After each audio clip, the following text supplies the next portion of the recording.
यशस्वी जयस्वालनी दुसऱ्या इनिंगमध्ये जो शॉट खेळला, पहिल्या इनिंगमध्ये आपण त्याला बेनिफिट ऑफ डाऊट देऊया, कारण तो बॉल पण अप्रतिम होता जोफ्रा आर्चरचा. पण दुसऱ्या इनिंगमध्ये जेव्हा गरज होती, म्हणजे आज लोक म्हणतात बुमराह सिराजने एवढे बॉल खेळले, बॅट्समनना खेळण्याची कसं शक्य नव्हतं. हे सगळेजण नवीन बॉल खेळत होते आणि बॉल सॉफ्ट झाल्यावरती उभं राहणं बुमराह सिराजला तुलनेने शक्य झालं ते नवीन बॉलच्या वेळी. पण ते म्हणूनच हे टॉपचे बॅटर आहेत ना, की त्यांनी उभं राहून खेळणं अपेक्षित आहे. आणि जयस्वालनी त्या परिस्थितीमध्ये जो शॉट मारला त्याच्याबद्दल निदान जबाबदारी तरी असाइन झाली पाहिजे, म्हणजे अकाउंटेबिलिटी तरी आली पाहिजे. 2 मुद्दे आहेत माझे याच्या बाबतीत. ओके, यशस्वी जयस्वाल अर्थात तो दमला होता, अख्खा दिवस फिल्डिंग केल्यानंतर तो फोकस नव्हता, तो शॉर्ट सिलेक्शन त्याचं चुकीचं झालं, त्याच्याबद्दल त्याला जबाबदार धरायलाच पाहिजे. तीच गोष्ट शुभमन गिलच्या फलंदाजी बाबतीत. ओके, शुभमन गिलचंही तेच झालं.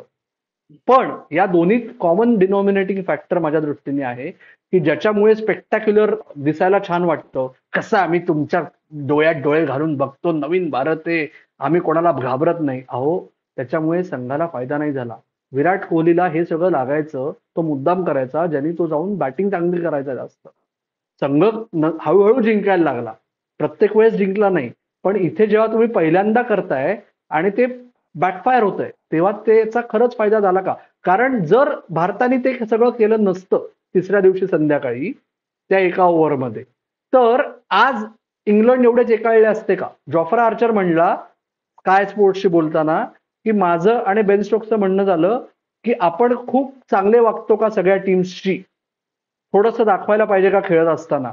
त्याची मुळं कुठे होती? त्याची मुळं तिसऱ्या दिवशीच्या संध्याकाळी होती. आणि ते जास्त फायर्ड अप होते, चेकाळलेले होते. आणि भारताच्या टॉप याला तो बॅकलॅश नाही सहन करता आला, ही फॅक्ट आहे. एकदाच झालंय, त्याच्यामुळे पुढच्या वेळेस करायच्या आधी विचार करा नक्की अप्रोच कसा पाहिजे. हे खूप महत्वाचं आहे असं मला वाटतं. टेक्निकल गोष्टी आहेतच आहेत, पण वरचा मजला जर तिथे नसेल मोमेंटमध्ये तर या सगळ्या गोष्टी होतात अफेक्ट, आणि मग याची चर्चा होणार.